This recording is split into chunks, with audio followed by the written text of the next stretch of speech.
Thomas the tank engine had been working in the coal yards all day. The little blue engine was covered in coal dust. "We can't clean you up tonight, Thomas," said his driver. "There's a problem with the hose pipe."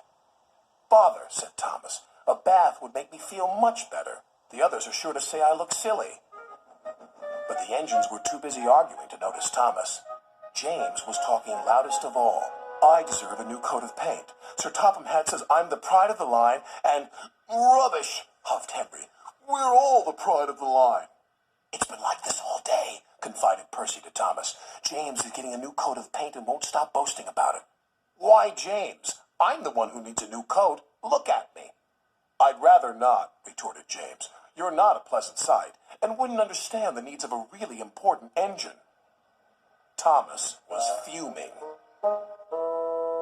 Next morning, as James was being repainted, Henry had an accident. "If you can't push cars properly, Henry, why not talk to a tree instead? You know how much you like the forest." "As a matter of fact, Bossy Boiler, Sir Topham Hatt is inspecting the island for trees that are too close to the line.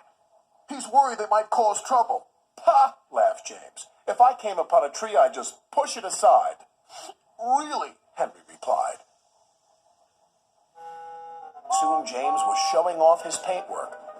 "Make way for an important engine." "You wouldn't feel important if one of those trees crashed on you. You'd feel hurt," reproached Percy. "Rubbish! It wouldn't dare." "You should be careful, James. Trees can be just as powerful as engines," advised Terence. "Oh, please.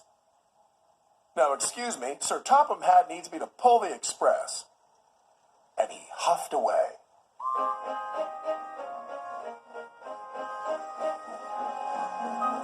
But James was wrong. "You must go to the yards and collect an important goods train, James." "It's heavy, so be careful," said Sir Topham Hatt. "But, sir, I've just been repainted. Can't Thomas or Percy do it? They're dirty and like working with freight cars." "Really useful engines don't argue." So James didn't. By the time he arrived at the yards, the weather had changed for the worse. "Your color's nice, James. Pity about your face, though," said a freight car. James ignored them and set off.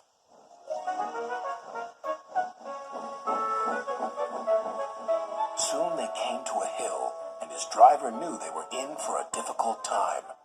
An old tree close to the track was being blown by the strong winds, and the rain had weakened the slope. All of a sudden, the tree moved.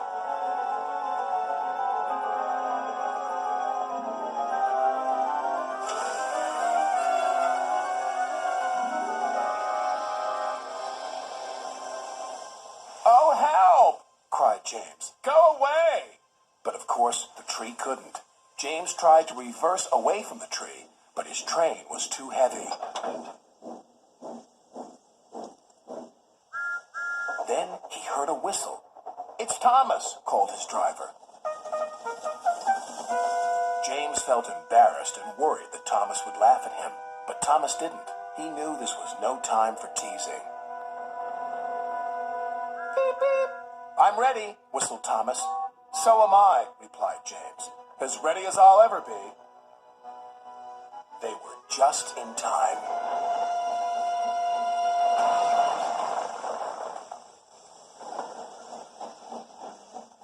Later, James spoke to Thomas. "Percy and Terence were so right to warn me. Thank you for rescuing me, Thomas." "Oh, that's all right. We engines must pull together, whatever the weather." Just then, Edward bustled in. "Sir Topham Hatt thinks you're both brave engines. Thomas, you're going to have a new coat of paint. And James, Sir Topham Hatt says that tomorrow you'll pull the special express."